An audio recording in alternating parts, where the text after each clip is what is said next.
There's a really great new public beta that's available to all HubSpot users, and it's going to help you get reminder emails sent out to people who have meetings booked with you. And maybe they didn't just book with you with the meeting links, because in the past, that's the only way you could get these automated reminders set up. So to start, let's do some admin. Let's see how to get into a beta. So you're going to go into your HubSpot portal, go to product updates, and then scroll over on this left side and go to betas.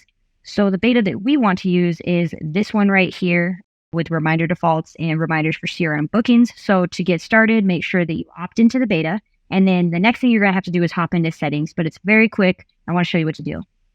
Okay, so I've opted into the beta. I am in my settings, and you need to go down to tools and then click on meetings.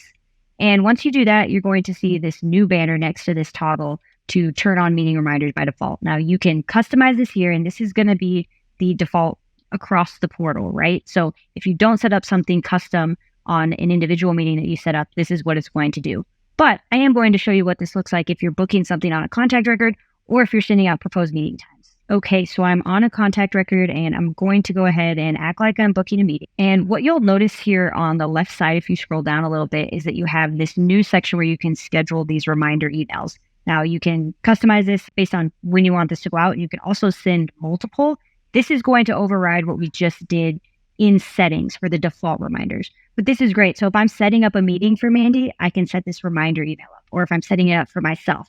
Again, this is something that you weren't able to do in the past automatically. It only worked if you were setting up a meeting using a scheduling page. But you can also do this with proposed meeting times. So I'm going to hop over into my inbox.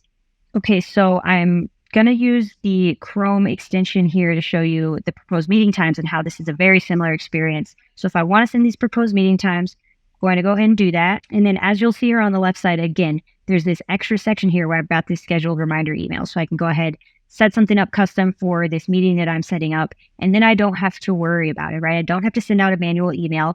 This is going to help ensure that I have less no-shows if I'm setting up demos or discovery calls for myself or other people. So if you've got reps or agents or, yourself using these meeting tools, make sure you opt into this beta. I think it's super helpful. And if you have any trouble, let me know.